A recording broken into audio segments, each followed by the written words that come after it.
இந்த பிரபஞ்சம் எப்பயுமே அசைவிலேயே இருக்கு. சரி. நம்ம பிறக்கும் பொழுது எடுத்த ஒரு ஸ்கிரீன்ஷாட் தான் ஜாதகம். அந்த குரு வந்து ஜாதகத்துல இவனோட ஜாதகத்துல எந்த இடத்துல இருக்காருங்கிறத பார்க்கணும். ஒரு எதிரி ஸ்தானத்துல இருக்கும் பொழுது அந்த குருவை பலம் தூக்கி விட்டா அவன் ஒரு கத்திக்கு பதிலாக 2 கத்தி வச்சு நம்மளை வெட்ட வர்ற மாதிரி.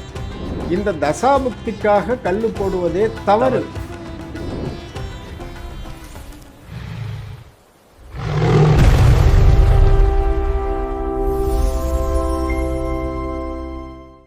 இப்போல்லாம் சிலர் கல் அணிகிறது தசாபக்திக்கு தகுந்த மாதிரி அணியணும் அப்படின்னு சொல்லி ஒவ்வொரு தசாபக்தி வரும் மாற்றுறாங்க.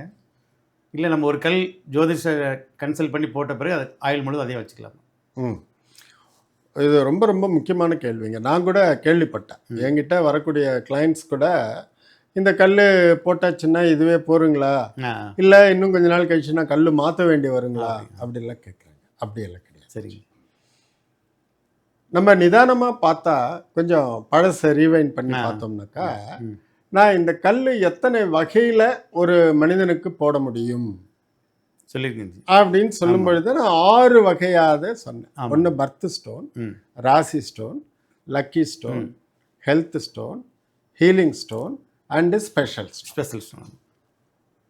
இந்த 6மே லைஃப் லாங்காக மாறாது, யாருக்கும் மாறாது. எப்படி ஒரு குழந்தை பிறந்ததுக்கு அப்புறமாக நம்ம எழுதக்கூடிய ஜாதகம் அந்த ஜனனத்திற்கு அந்த ஆத்மாவிற்கு ஆயுள் முழுவதும் ஒன்று தானே. ஆமாங்க, அது மாறாது. ஆனால் இந்த கோச்சாரம்னு சொல்லக்கூடிய, ஏன்னா இந்த பிரபஞ்சம் எப்பயுமே அசைவிலேயே இருக்கு. சரிங்க. நம்ம பிறக்கும் பொழுது எடுத்த ஒரு ஸ்கிரீன்ஷாட் தான் ஜாதகம். ரைட். அன்னைக்கு என்ன இருந்துச்சு. ஆமாம். ஆனால் அந்த குழந்தை வெளியில் வந்து சுயமாக சுவாசம் பிடிச்சு ஆரம்பித்ததுலேருந்து அதோட இண்டிவிஜுவல் வாழ்க்கை ஆரம்பிச்சிருது. ஸோ அந்த ஜாதகம் அப்படிங்கிறது permanent. It's a rubber stamp. Okay.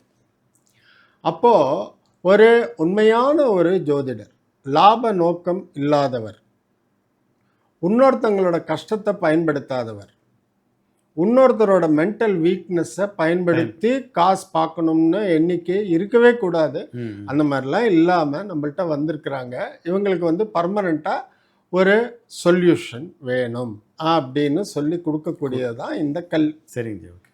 அது பர்த் ஸ்டோனோ, ராசி ஸ்டோனோ, லக்கி ஸ்டோனோ எதுவாக இருந்தாலும் அதெல்லாம் தசாபுக்திக்காக மாற்றவே கூடாது, மாற்றவும் முடியாது.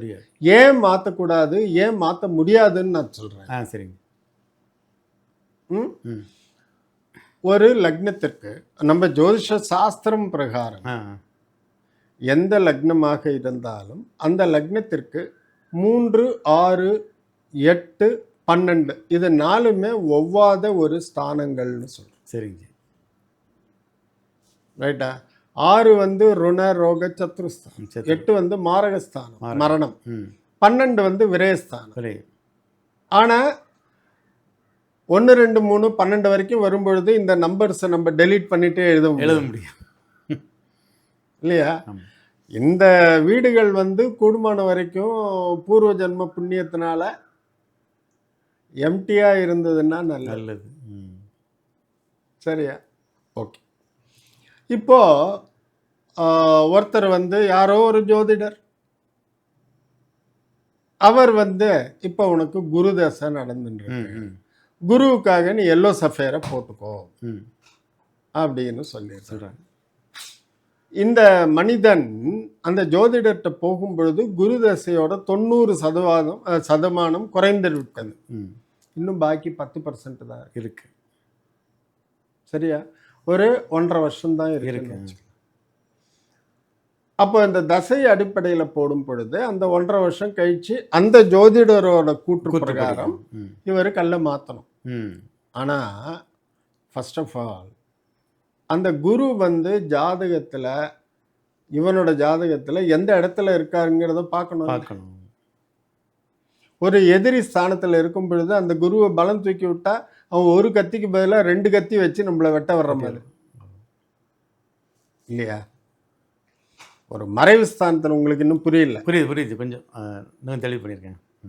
தெளிவு இன்னும் தெளிவாக வேணும் அதுல. அதான் இப்போ லக்னத்திற்கு 6வது வீடு ருண ரோக சத்ருஸ்தானம்னு சொல்லிட்டு இருக்கேன்.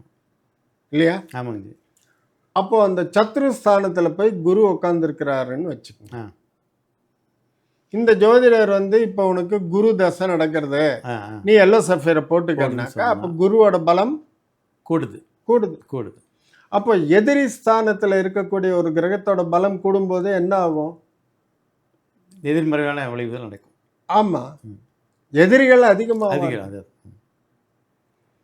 சாதாரண எதிரியா இருக்கிறவன் இவனுக்கு வந்து ரொம்ப பெரிய ரொம்ப பவர்ஃபுல்லான எனிமி கிடைச்சிருவான். ரைட். சாதாரணமா அக்கம் பக்கத்துக்காரனோட சண்டை போட்டா கூட நாளைக்கு முடித்து விட்டுறலாம். இவன் ரொம்ப பவர்ஃபுல்லா இருக்கக்கூடிய ஒரு எதிரியை சம்பாரிச்சா அவன் இவனை சும்மா விடுவான இல்லையா? ஆமாங்க. ஆகையால் இந்த தசாபுக்திக்காக கல்லு போடுவதே தவறு. பேசிக்கலி ஃபண்டமெண்டலி தவறு. ஏன்னா லக்னாதிபதியே 6, 8ல மறைஞ்சிருந்தால் லக்னாதிபதிக்கே பவர் கிடையாது. புரியுதா? அப்போ என்ன ஆகும்? இவனுக்கு உடல் சோர்வு, உடல் அயற்சி, வீக்கா இருப்பான். சரியா? அந்த லக்னாதிபதியோட தசை வரும்போது அதுக்காக ஒரு ஸ்டோன், அதுக்கு அடுத்து விரயஸ்தானத்தில் இருக்கக்கூடிய ஒரு கிரகத்தில் அந்த கிரகம் வந்ததுன்னா அதுக்காக ஒரு ஸ்டோன். இந்த மாதிரி மாற்றி மாற்றி போடும் பொழுது இந்த மனிதனுக்கு என்ன ஆகும்? வாழ்க்கையில் எது நிலையா இருக்கும்? எது நிலையில இல்லையா? புரிஞ்சுச்சு. ஸோ அது டோட்டலி தவறு. சென்சிபிளாக இருக்கக்கூடிய ஜோதிஷம் அறிந்த சாஸ்திரம் அறிந்த எந்த ஒரு ஜோதிடரும் இந்த மாதிரி தசாபுக்திக்காக ஒரு கல்லை மாற்றி போடணும் அப்படிங்கிற மாதிரி சொல்ல மாட்டாங்க. சொல்ல மாட்டாங்க.